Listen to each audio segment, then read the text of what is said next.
Subhanallah, la haula wa la quwata illa billah. A'udzubillah. Bismillahirrahmanirrahim. Assalamualaikum warahmatullahi wabarakatuh. Segala puji hanya milik Allah, Tuhan semesta alam. Syalawat serta salam semoga tercurah kepada panutan kita, Nabi Muhammad beserta keluarga, sahabat, dan orang-orang yang istiqamah di jalannya. Saudaraku yang dirahmati Allah, hari ini kita akan membicarakan sesuatu yang jarang kita sadari, tetapi sangat berbahaya bagi hati, yaitu ketika kita mempunyai tujuan ingin dikenal, dihormati, dan populer di mata manusia. Lalu apa yang menyebabkan hal itu sangat berbahaya? Maka mari kita simak hikmah kali ini dengan penuh kesadaran dan keyakinan.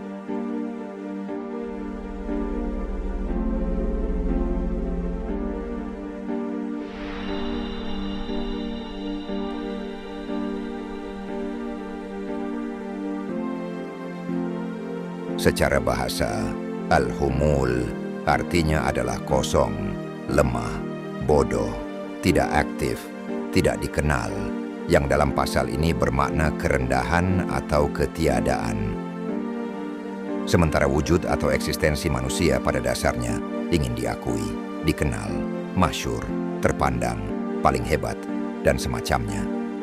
Dalam istilah psikologi, manusia diatur oleh ego yang ada dalam dirinya. Namun ada hal yang harus kita ketahui, bahwa menempuh sebuah kehidupan ini pada dasarnya adalah proses untuk menumbuhkan jiwa. Adapun jiwa bagaikan pohon yang tumbuh, jiwa harus ditanam dan dirawat agar dapat tumbuh dan berbuah dengan sempurna. Sebagaimana firman Allah Ta'ala, Alam taro kaifa doroballahu masalang, kalimatan thayyibatang kasyajaroting thayyibatin ashluha, sabitu wa far'uha fis sama'a. Tidakkah kamu memperhatikan bagaimana Allah telah membuat perumpamaan kalimat yang baik, seperti pohon yang baik, akarnya kuat, dan cabangnya menjulang ke langit. Tuti ukulaha kullahinin biizni rabbiha, wa yadribullahu al-amsala linnasi la'allahum yatazakkarun.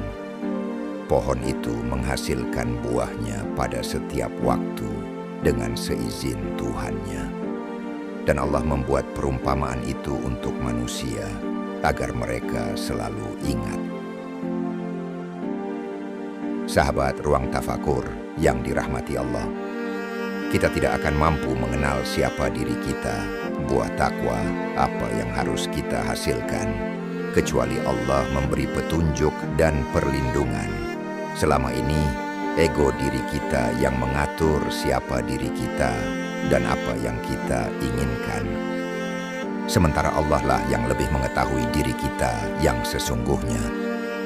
Hikmah kali ini akan mengungkap sebuah kunci agar kita dapat menghasilkan buah takwa yang sempurna, yakni dengan mengubur eksistensi kita, ego kita, di dalam bumi ketiadaan.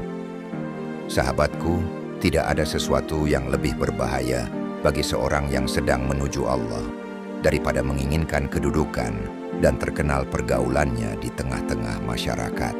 Dan ini termasuk keinginan hawa nafsu yang utama. Rasulullah Shallallahu Alaihi Wasallam berkata, barang siapa yang merendahkan diri di hadapan Allah, maka Allah akan memuliakannya. Dan barang siapa yang sombong, maka Allah akan menghinanya.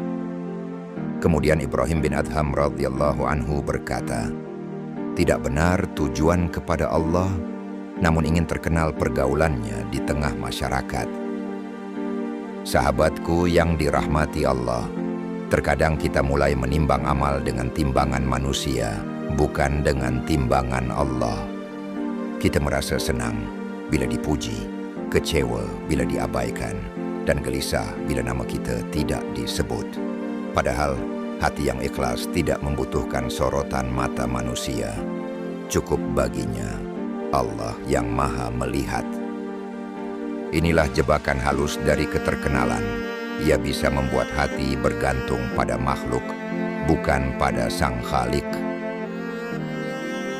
Semakin tinggi manusia mengangkat kita, semakin besar pula potensi jatuhnya kita bila hati tidak terjaga. Oleh sebab itu, para sufi banyak yang lari dari popularitas.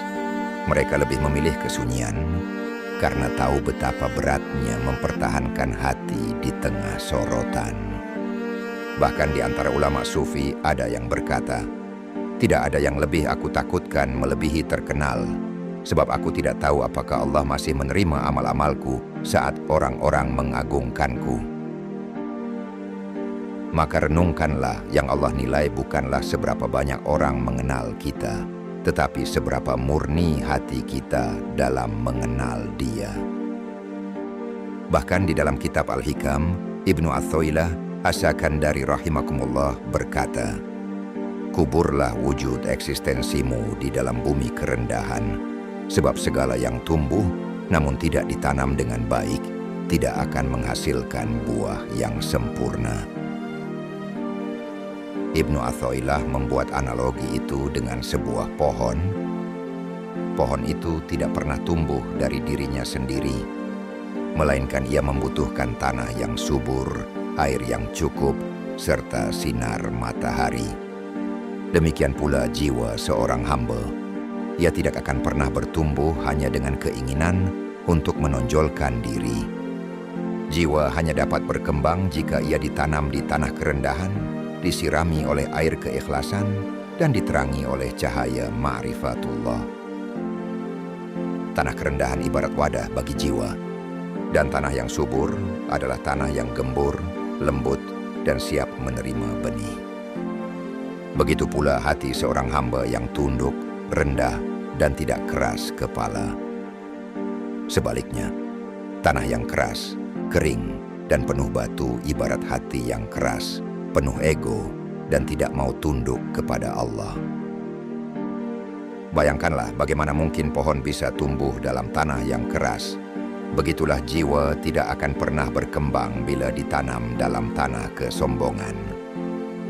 Oleh sebab itu, air keikhlasan adalah penyiraman yang memberi kehidupan. Tanpa air, benih akan mati. Tanpa ikhlas, amal akan kering dan tidak berbuah. Ikhlas adalah aliran kehidupan bagi amal, karena dengan ikhlas amal diterima oleh Allah. Sinar ma'rifatullah ibarat cahaya matahari. Tanpa cahaya, pohon tidak bisa berfotosintesis, tidak bisa menghasilkan buah. Begitu pula hati yang tidak mendapatkan cahaya pengenalan kepada Allah. Amalnya akan hambar, kering, dan tidak memberi kelezatan batin. Dan jangan lupa, pohon yang sedang tumbuh juga menghadapi gangguan. Ada hama, ulat, atau rumput liar yang mengganggu pertumbuhannya. Inilah analogi bagi penyakit-penyakit hati, ria, ujub, hasad, cinta dunia, dan hubulja atau cinta kedudukan. Dan semua itu seperti hama yang merusak pohon. Jika tidak dijaga, pohon bisa layu, bahkan mati. Ketika seorang hamba mau menguburkan dirinya dalam tanah kerendahan, ia sebenarnya sedang menanam benih jiwanya di tempat yang paling baik. Ia merelakan dirinya untuk tidak dikenal, untuk tidak populer, bahkan untuk dilupakan oleh manusia. Ia hanya ingin dikenal oleh Allah. Pada awalnya mungkin ia tersembunyi, tidak tampak, dan tidak dianggap. Namun sebagaimana benih yang terkubur di dalam tanah, justru dari ketersembunyian itulah muncul kehidupan yang sejati.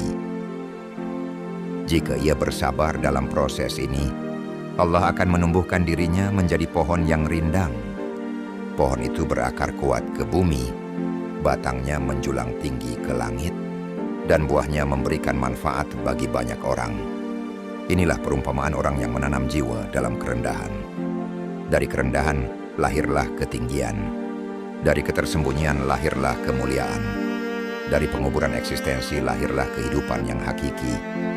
Sebaliknya, orang yang menolak untuk menguburkan dirinya, yang ingin langsung tumbuh di permukaan tanpa akar yang kuat, ia seperti rumput liar. Rumput bisa tumbuh cepat, terlihat hijau, bahkan mudah menarik perhatian. Tapi apa gunanya? Karena rumput tidak berbuah, akarnya rapuh, dan sekali diinjak, ia hancur. Inilah perumpamaan orang yang ingin cepat dikenal, ingin segera populer, ingin dipuji manusia. Ia memang tampak hidup, tetapi tidak ada buah yang bisa dinikmati darinya. Amal yang demikian tidak akan pernah sempurna. Maka wahai jiwa yang sedang menempuh jalan Allah, jangan terburu-buru ingin dikenal. Jangan tergesa-gesa ingin dianggap. Kuburkanlah dirimu dalam tanah kerendahan. Biarlah orang tidak melihatmu, karena keterkenalan adalah ujian yang halus. Namun banyak orang mengira semakin terkenal seseorang, semakin tinggi derajatnya. Padahal dalam pandangan Allah, popularitas bukan ukuran kemuliaan. Rasulullah dalam satu riwayatnya berkata, "Sesungguhnya yang paling aku takutkan atas kalian adalah syirik kecil." Kemudian para sahabat bertanya, "Apakah syirik kecil itu, wahai Rasulullah?"